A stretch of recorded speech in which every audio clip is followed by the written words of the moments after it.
Everyone, and welcome back to my channel. In today's video we are going to be learning how to cut a corset with a yoke. So if it's something you would love to learn, do well to watch to the end of the video, like, share and subscribe. So without further ado, let's jump right into the main video.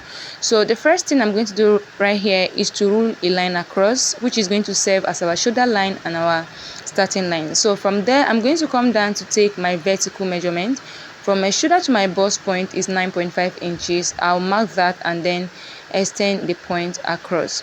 Then from the shoulder line again, I'm going to come down to mark my under bust point, which is 12 inches. From my shoulder to my under bust is 12. I'll mark that, then extend the point across. Then from the shoulder line again, I'm going to come down to mark my waist point. From my shoulder to my waist is 16 inches. I'll mark that and then go ahead and extend the point across, and these are the measurements we'll be needing for this tutorial. I will label my lines. This is my waistline, this is my under bust line, and this is my bust line. I'm going to come to the shoulder line, divide my shoulder by 2, which is 7.5. At that point I'll come down by 1 inch for my shoulder slope. I'll come here to mark my neck width of 3 inches. I'll connect from the shoulder slope all the way to the neck width this way. Then I'm going to mark 3 inches for the neck depth. I'm doing 3 by 3. I'll go ahead and connect from the neck width all the way to the neck depth this way with my cover. The next thing is to mark our chest line, and to mark your chest line you're going to divide your bust by 6, add 1.5 inches to the measurement. I got 7. I'll go ahead and extend this point across. So this line is our chest line. On my chest line I'm going to mark my shoulder measurement here, and I'll connect from the shoulder slope all the way to the point we just marked on the chest line. I'm going to come to this line, divide what I have here into 2 equal halves. The midpoint of 7 is 3.5. At the midpoint there I'm going to go in by half an inch. Then I'll come to the chest line to divide my bust circumference by 4. I'll connect all these points together to form my armhole. So this is what we have. The next thing is to mark our dart, and to mark your dart you are going to divide your nipple to nipple measurement by 2. Mine is 3.5. I'll mark it on the bust line, on the under bust line, and also on the waistline. I'll go ahead and connect this dot together with a straight line. So I'm going to come to the under bust line and mark half an inch on both sides of this line. I will also do the same thing on the waistline, but if you're a plus size person you can mark 1 inch on both sides. I'll go ahead and connect all these points together. So I'm going to come down from the bust line by 1 inch, and I'll connect from the under bust all the way to that point with my cover this way. I'll do the same thing on this other side.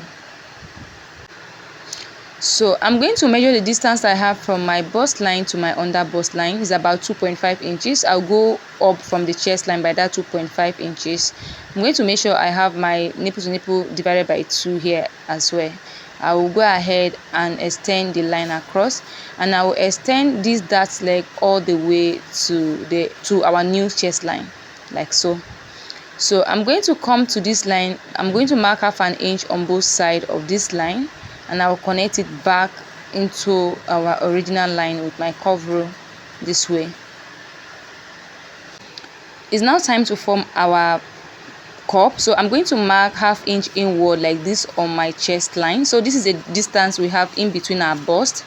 So my paper is on fold. By the time we open it, is going to be 1 inch. All right, that distance you have in between your bust. So I'll come down by half an inch here also, and I'll connect the 2 points together like this, and I'll use my curve rule and connect from there all the way to the under bust line.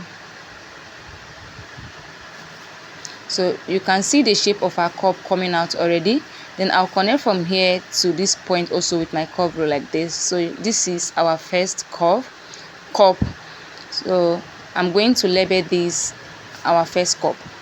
So to form the other cup, I'm going to come to my armhole here, and I'll mark the midpoint of what we have here.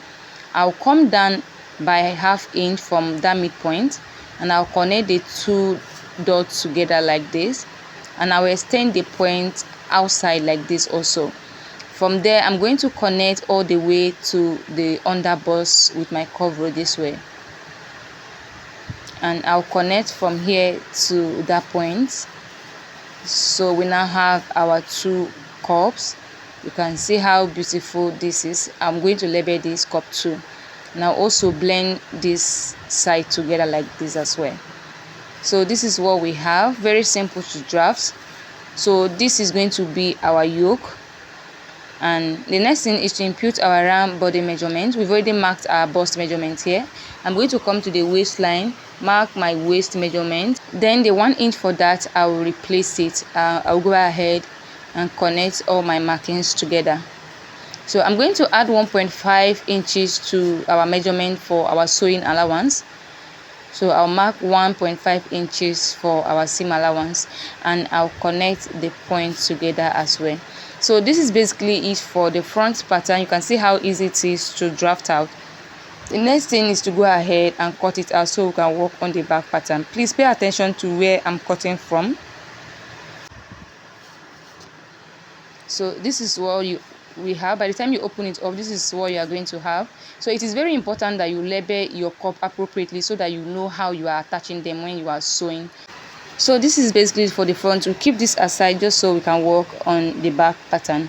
For the back pattern, I've already gone ahead to rule out my lines, my bust line and my waist line. These are the measurements we need for the back. I'll come to the shoulder line, divide my shoulder by 2. At that point, I'll come down by 1 inch for my shoulder slope, just the way we did for the front pattern. I'll mark my neck width of 3 inches. The neck width of the back pattern and the front must be the same, alright? You're using the same neck width, and I'll connect this way. I'm going to come down to mark my neck depth, and I'll be using 1 inch for my neck depth for the back, and I'll connect from the neck width all the way to the 1 inch with my curve rule this way. The next thing is to mark the chest line using the same formula we use for the front. Divide your bust by 6, add 1.5 inches to the measurement, and I'm going to extend the line across this way. So this is my chest line. On my chest line, I'm going to mark my shoulder measurement here, and I'll connect from the shoulder slope all the way to the point we just marked on the chest line. I'll come to this line, divide it into 2 equal halves to get a midpoint, just the way we did on the front, but we are practically repeating what we did on the front pattern. Go in by 1/2 inch here, come to the chest line, divide my bust circumference by 4, and I'll connect the points all the way to form my armhole this way. The next thing is to mark our dart. Divide your nipple to nipple measurement by 2. I'll mark it on the chest line, on the bust line, and also on the waistline. I'll connect the point together like this. Then on the waistline, I'm going to be marking 1/2 inch on both sides of this line, and I'll come down from the chest line by 1 inch. I'll go ahead and connect my dart. So the next thing is to impute our round body measurement. We've already marked our bust measurement here. I'll come to the waistline, divide my waist by 4. I'll mark it right on the waistline. Then the 1 inch for that, I'll also replace it, and then go ahead and connect the point together. I'll also add my seam allowance of 1.5 inches, just the way we did for the front pattern, and I'll connect the point together. So this is all for the back. This is going to be our yoke for the back. So if you are using a zipper for your corset, go ahead and add your zipper allowance, but I'm not going to use a zipper so I'll be using eyelets for my corset. So I'm going to mark 1.5 inches here for the opening that we have at the back. So it depends on how snatched you want your corset to be. You can do 2 inch, but I mark 1.5 inches on the chest line and then 1 inch on the waistline. So this is where our eyelets will be. Like I say, it depends on how open you want your back to be. You can do 2 inch. It depends on the style you are going for. So this is basically it for the back pattern. I'll go ahead and cut it out. So this is what we have.